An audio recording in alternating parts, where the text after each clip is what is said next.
A display of military force gone wrong.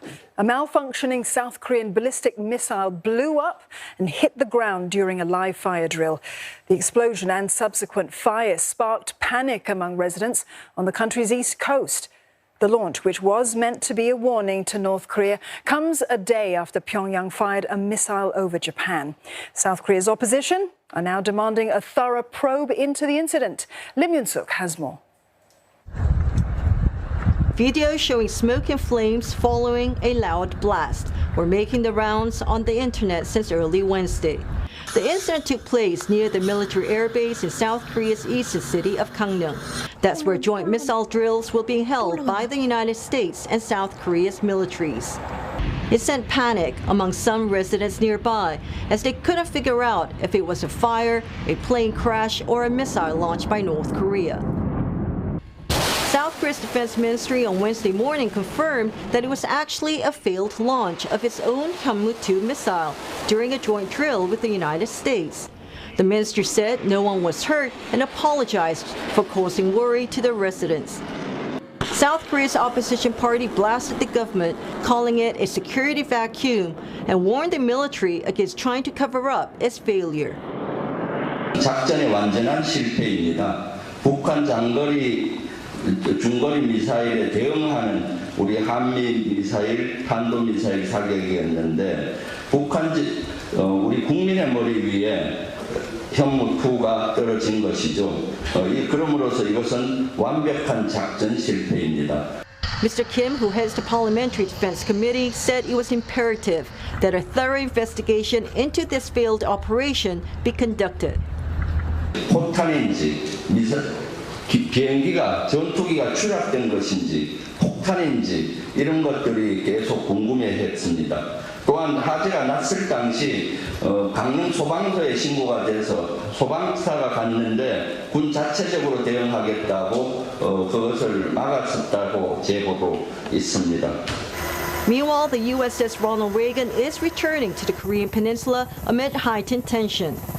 이번 항모 강습단의 한반도 재전개는 매우 이례적인 것으로 연이은 북한의 도발에 대한 한미동맹의 대비태세를 강화하고 북한의 어떠한 도발과 위협에도 단호히 대응하겠다는 한미동맹의 결연한 의지를 보여주는 것입니다. South Korean media say North Korea has so far kept mum about the missile test that flew over Japan on Tuesday morning. State media and other official sources had in the past disclosed launch details shortly after tests had taken place. South Korea says its military remains on alert amid worries that North Korea could carry out its 7th nuclear test before the end of this year, and also possibly another long-range ballistic missile that's capable of reaching even the United States. Lim Yoon-suk, CNA, Seoul. Well, as tensions rise in the Korean Peninsula, the UN Security Council is meeting to discuss Pyongyang's latest spree of missile launches. UN Secretary General Antonio Guterres himself has condemned the North's missile launch over Japan, calling it a reckless act that violates the Council's resolutions. And for the very latest, Will Denslow joins us live from New York. Will, China and Russia against holding that meeting? Tell us more about that. Well, speaking at the UN General Assembly last month, we heard from China's Foreign Minister Wang Yi, who said that China was committed to peace and stability across the Korean Peninsula.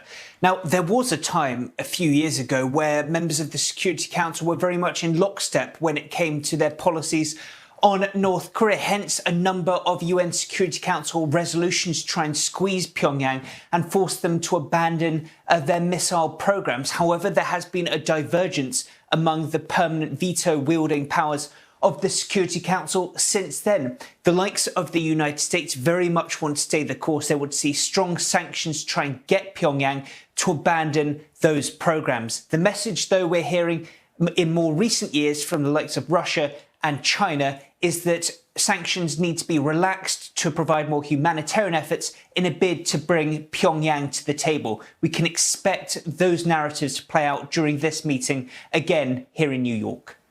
So, Will, just what exactly is the UN hoping to achieve from this meeting? Are we expecting any major outcome or resolution? Well, as you so rightly mentioned, we have heard a statement released by the spokesperson for UN Secretary-General Antonio Guterres describing the recent missile launch as reckless. He urged on Pyongyang to resume a dialogue with key parties.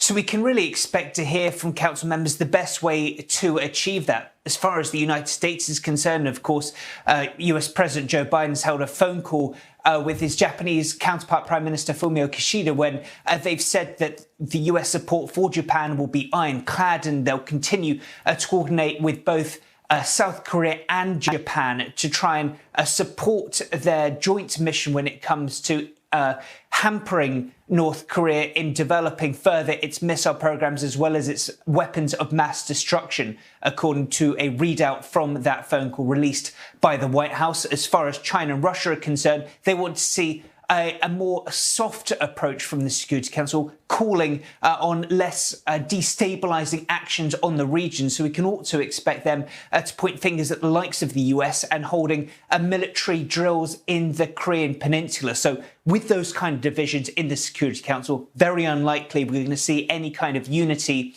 or anything like resolutions that we've seen in the past. Good to know. Thanks very much for those updates. Will Denslow reporting live from New York.